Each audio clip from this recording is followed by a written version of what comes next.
Nice to see you. This afternoon is the much anticipated match against Strathclyde for the MMU ones. My first question, and most obvious to you, would be how are you feeling as a coach going into this game? Confident, but we owe them. You know, they're the first team in 5 years to do us here at Platt Lane. So the boys know that. There's 7 or 8 starters today that would have played last year. And that's the chat from the boys. You know, they've worked really hard the last 6 weeks. We came back end of August for pre-season. Had a good week in Holland, and we've gelled a lot over the last 6 weeks. I've been really pleased. Real good group, this one. Real tight group with an international flavour. Some big boys to look out for that we're excited to see. So yeah, we owe them and we're very confident. Who are some of these big boys you mentioned that the audience and the spectators might want to look out for this afternoon? Yeah, so we brought over a couple of Zimbabweans. I think Tanaka in particular in the back row is someone to look for. You've got Max, a real lively scrum half at 9 from Holland, and our fast as lightning winger in Josh Ribeiro. So yeah, very excited to see these boys play. As well as the international players coming in, you've got a lot of new freshers players coming in. So it's a very new team compared to the one last season. How has it been overcoming that as a sort of a challenge for the team going into this season? Yeah, and there's the context in it. So where are we at as a university rugby team or a university in our sport? So typically, you know, the key maturation age for a rugby player would be around that 22 years old.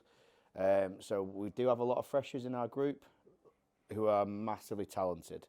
A lot of universities wouldn't give them a chance through their first year because they're fresh out of school, really. And this is the next level up. It doesn't matter what school you've been playing at. This is, you know, a level up from that. And I think some of them get a bit of a shock when they come and play it. So. And you've had a mixed bag of results since the pre-season games you've had. You got a win in the first match against Washington, a loss in Holland, and so on. How well do you think the results of those games reflect the skill level of the squad as a whole? Do you think? You know, the important thing for us as coaches, we send a message each game. You know, what are our goals this game? What do we want to get out of it? I think by and large we have got that out of it. I didn't even know the result against Trent until a few hours after the game because I didn't care about it, and we lost by a point. But you know, the stuff they did on the pitch was what we'd asked them to do. That can't happen overnight. I've changed the way we play this year. Just tweaked it a bit.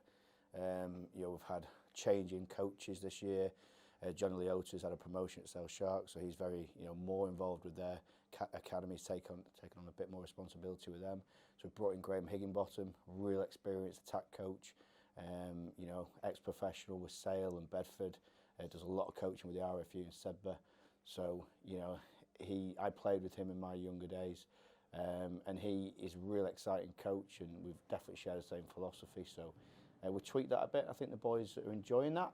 I think they've embraced it and they've shown it a lot in pre-season. I don't think you can look at results in pre-season, although they've been good, and think that's what it's going to look like in the league.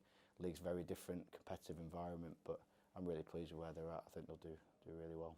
We're clearly upgrading or introducing this new live match day setup. What does that mean for you as a coach? Now you've got a much larger audience than usual in these league games. Well, it's brilliant. I mean, for us, we know in the past when we've maybe been the guinea pig doing this, we've had a lot of interest from all over the world. You know, for me, a big target market when I recruit is South Africa, is Zimbabwe, Holland more recently, and you know, there's no doubt this enhances our ability to recruit. You know, if you're a parent sending your child out somewhere to go and study, then you want to be able to watch them perform, and without this they wouldn't be able to. So would it be as an attractive offer? Definitely not.